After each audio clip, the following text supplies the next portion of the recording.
Norman, Oklahoma might burn down with just excitement from Oklahoma. This is the biggest game and the biggest that has happened in Oklahoma in Norman in quite some time. So they open up SEC play. So welcome to the SEC, Oklahoma. Here's your first test, the Red Hot Tennessee Volunteers. So yeah, that stadium is going to be electric. It's a night game. That's going to be a really really fun atmosphere.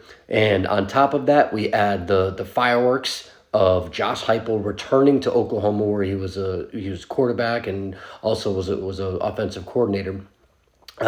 So you get that, and right now, I don't know if I'd want to be the guy to piss off Josh Heupel because right now you don't even have to do anything, and he's just been running up the score like he's playing a Pop Warner team.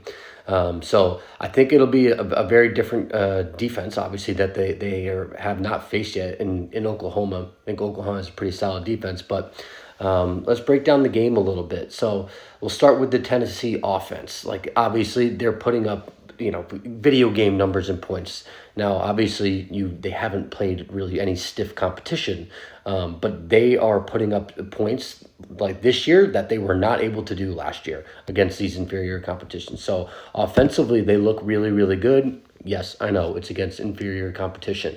I think one of the keys to the game here will be how Tennessee and Oklahoma match up on the lines of scrimmage.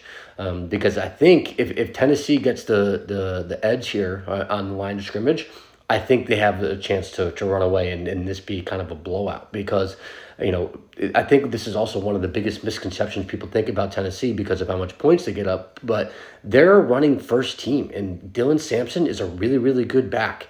So if they're able to open up holes for him and you also have the threat of Nico's arm and that core of receivers that they have over at Tennessee, like that just becomes a really, really big problem because Tennessee does high tempo, they run fast, and they're going to be, and if they get the ball on offense, they're going to put up points. They've scored on like 75% of their possessions this year. So it's pretty insane. So it's very important for Tennessee to establish that dominance on the line of scrimmage, to be able to have that balanced offense between running and throwing the ball. On the defensive side for them, I think this is where it's going to get pretty interesting because the Oklahoma offensive line, they face criticism coming into the year, and certainly since we have started the year, they have not been the greatest up front. And Tennessee has some dudes on the defensive line. James Pierce can wreak havoc and cause a lot of problems for Jackson Arnold and for that Oklahoma offense. So again, the trenches, this is where the game is going to be won on both sides of the ball here in the trenches.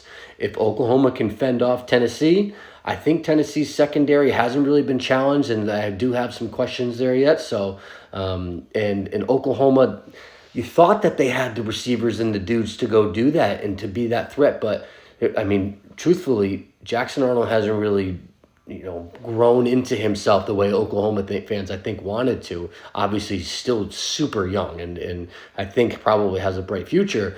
But he hasn't looked all that great. He didn't really look all that great in the bowl game last year either. So I think Oklahoma fans are just kind of waiting for him to pop because that's what their expectations were.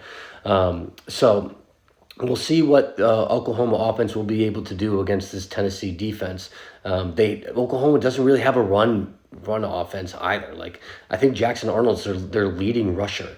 So they have some problems offensively. I think defensively they're pretty sound. Danny Stutzman is a beast. So they do have him that working for them, which he makes some really, really big plays. But we'll also want to take a look at how Nico will perform on the big stage, because he has made some throws this year that kind of leave you kind of head scratching. He's also made some throws that make you take your breath away and wow, that was incredible. I can't believe that guy just threw that. So we'll see how he performs on the big stage. I think with the tempo that Tennessee is going to run and the points that I think that they're going to be able to put up, I like Tennessee to win. I like Tennessee to cover. So give me Tennessee -7. Follow Big Body Ball CFB on all socials.